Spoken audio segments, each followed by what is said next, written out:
ముందుగా print media, electronic media అందరికీ నమస్కారం. ఈరోజు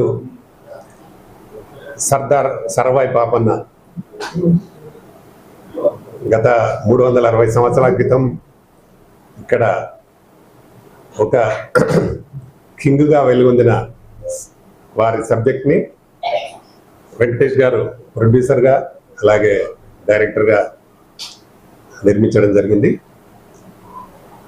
ఈ మూవీని నెక్స్ట్ వీక్ రిలీజ్ చేయడానికి ప్లాన్ చేస్తున్నాం. త్రూఅవుట్ ఆంధ్రప్రదేశ్ 2 రాష్ట్రాలలో చేయాలని ప్లాన్ చేస్తున్నాము. దానికి ఆర్కే ఫిలిమ్స్ డిస్ట్రిబ్యూషన్గా నేను రిలీజ్ చేయబోతున్నాం. సినిమా నేను చూడడం జరిగింది. చాలా అద్భుతంగా తీశాడు మా వెంకటేష్.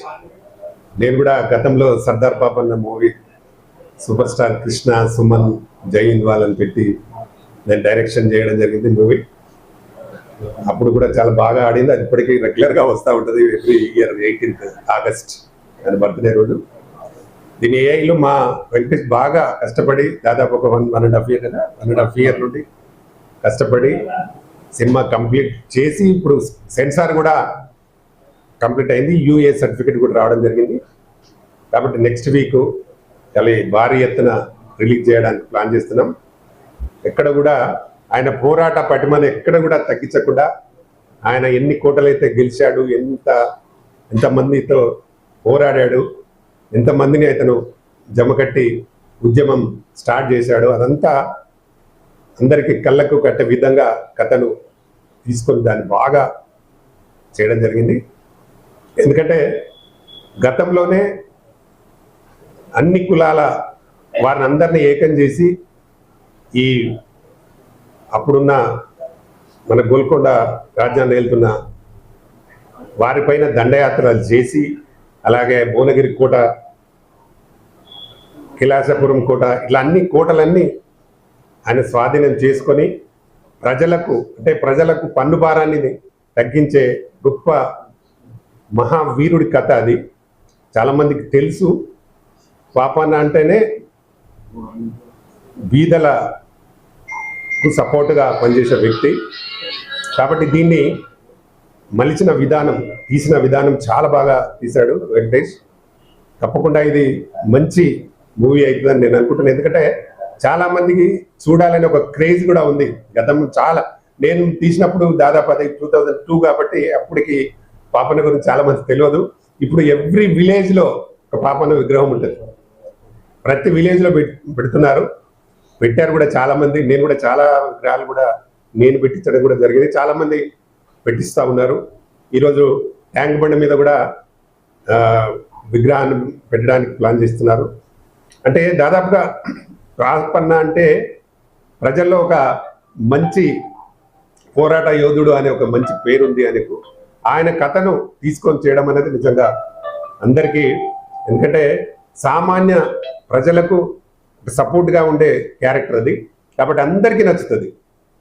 కాబట్టి ఈ సినిమా ఇంత తొందరగా చాలా బాగా చేసిన వెంకటేష్ని నేను ప్రత్యేకంగా అభినందిస్తున్నాను. ఎందుకంటే ఆయన పాపన్న కూడా గౌడు కాబట్టి ఆయన కథను తీసుకొని నేను ఎప్పుడో 2002లో చేసిన దాన్ని ఆయన ఇప్పుడు పర్ఫెక్ట్గా ఆయన కూడా తీసుకొని గోల్కొండ వేయలేన తర్వాత ఏమవుతుంది అని కూడా చూపించి చాలా బ్రహ్మాండంగా చేయడం. అందులో మంచి ఒక 2 డ్యూయట్ సాంగ్స్ కూడా పెట్టాడు. చాలా బాగా ఉన్నాయి. కూడా నేను సినిమా అంతా చూడడం జరిగింది.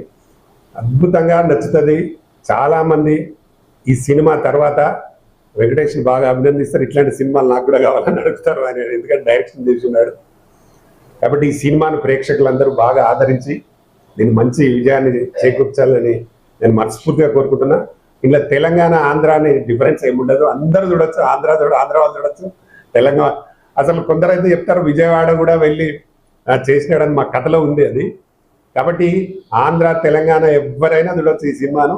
కాబట్టి ఇది నెక్స్ట్ వీక్ 2 రాష్ట్రాలలో రిలీజ్ చేయబోతున్నాం.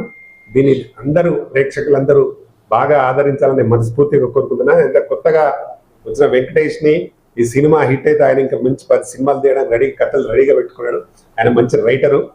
కాబట్టి ఈ సినిమాను ప్రజలు చాలా గొప్పగా విజయాన్ని అందించి మాకు సపోర్ట్ చేయాలని నేను మనస్ఫూర్తిగా కోరుకుంటున్నా. ఈ సినిమాని మంచి లెవెల్లో రిలీజ్ చేస్తాం త్వరలోనే. అన్ని ఒకటి ఈ రోజే ఫస్ట్ ప్రెస్ మీట్ ఇది, ఒకటి తర్వాత ఒకటి కంటిన్యూ చేస్తూ నెక్స్ట్ వీక్ ఖచ్చితంగా రిలీజ్ చేయడానికి. ఆయన బర్త్డే 18th ఉంది, ఆ లోపే మేము ప్లాన్ చేస్తూ ఉన్నాం. తప్పకుండా మాకు అందరూ సహకరించాలని, అలాగే ముఖ్యంగా మాకు మీడియా మిత్రులు మా గత సినిమాలకు సపోర్ట్ చేసినట్టు సహకరించాలని మరొకసారి నేను ప్రత్యేకంగా అందరికీ నా ధన్యవాదాలు, నమస్కారాలు తెలుపుతూ, అలాగే మా రమేష్ పిఆర్ఓ గారికి కూడా థ్యాంక్ యూ, లక్ష్మీనారాయణ గారికి మీకు కూడా థ్యాంక్ యూ. మాకు అందరూ సపోర్ట్ చేయాలని మర్చిపోతూ కోరుకుంటున్నాను. Thank you everyone. నమస్తే. పీజీ మూవీ మేకర్ బ్యానర్తో నిర్మాణం జరిగింది. మా స్థాయికి ఇది భారీ బడ్జెట్ అయినా చిత్రం పూర్తి చేసి సెన్సార్ పూర్తి చేసుకుంది, రిలీజ్కి రెడీగా ఉంది. ఇప్పుడు ఈ థియేటర్ల యొక్క ప్రాబ్లం ఉంది కాబట్టి అసలు 7th రిలీజ్ అనుకున్నాం, థియేటర్ దొరకలేదు మాకు. 14th లేకపోతే 21st అనేది ఇప్పుడు ప్లానింగ్ జరుగుతుంది. త్వరలోనే మీ ముందుకు వస్తుంది సినిమా. ఇది సర్దార్ సర్వాయి పాపన్న 376 జయంతి పురస్కారాలు సందర్భాన్ని పురస్కరించుకొని ఈ పాపన్న సినిమా రిలీజ్ చేయడానికి మేము సన్నాహాలు చేస్తున్నాం. ఖచ్చితంగా ప్రజలు ఆదరిస్తారని, సబ్బండ జాతి అన్ని కులాల వారు అన్ని ప్రాంతాల వారు ఆదరిస్తారని మేము ఆశిస్తున్నాం. Thank you. మీడియా ప్రతినిధులకు, ప్రేక్షకులకు అందరికీ నమస్కారాలు. నా పేరు దీపక్ జ్ఞాతి. నేను రచయిత, నిర్మాత, దర్శకుడిని. దర్శకత్వ శాఖలో నాకు నంది అవార్డు వచ్చింది. లండన్లో ప్రదర్శనకు అర్హత పొందిన శ్రీ సర్దార్ సర్వాయి పాపన్న గౌడు చరిత్రను మన భారతదేశంలో మరుగున పడేశారు. అలాంటి చరిత్రను వెలికితీసి అందరికీ పరిచయం చేయాలనే ఉద్దేశంతో పతాన్ రామకృష్ణ గౌడ్ గారు 2002లోనే సినిమా చేశారు, కృష్ణ గారితో, సుమన్ గారితో, జైన్ గారితో. సో మళ్ళీ మా వెంకటేష్ గౌడ్ గారు తనకున్న సినిమా ఫీల్డ్లో ఉన్న ప్యాషన్తో, మంచి రచయిత, మంచి లిరిక్ రైటరు, ఆయన ఆ ప్యాషన్తో ఈ సినిమాను ఒక ఏఐ యానిమేషన్ సినిమాగా ఫస్ట్ మన ఇండియాలోనే ఏఐ యానిమేషన్ సినిమా అనుకుంటా. సో దీన్ని మన ప్రేక్షకుల ముందుకు తేవడానికి సిద్ధపడ్డారు. సో వారికి ఉన్న ప్యాషన్తో చాలా చక్కగా అన్ని గ్రంథాలను, అన్ని స్టోరీస్ని ఆయన ఒక పరిశీలన చేసి ఒక కథను ఎన్నుకొని ఒక ఆల్రెడీ ఉన్న కథ కొద్ది మెరుగులు దిద్ది సో వాస్తవాన్ని ప్రజలకు చూపించాలన్న సదుద్దేశంతో వారు ఈ సినిమాను తీశారు చాలా ఖర్చులకు ఓర్చి. సో ఆయన కొత్త వరవడ కూడా తీసుకొచ్చారు. సినిమాతో పాటు ఒక బుక్ కూడా ప్రింట్ చేయించారు. సో అలాంటిది మన ఇండస్ట్రీలో కొత్త వరవడే అని నేను అనుకుంటాను. సో వారి సినిమా మంచి పెద్ద మొత్తంలో బాగా ఆడి వారికి లాభాలు చేకూరి మళ్ళీ ఇలాగే ఇంకా సినిమాలు తీయాలని నేను మనస్ఫూర్తిగా కోరుకుంటున్నాను. ప్రేక్షకులు మీరందరూ ఆదరించాలని విన్నవిస్తున్నాను.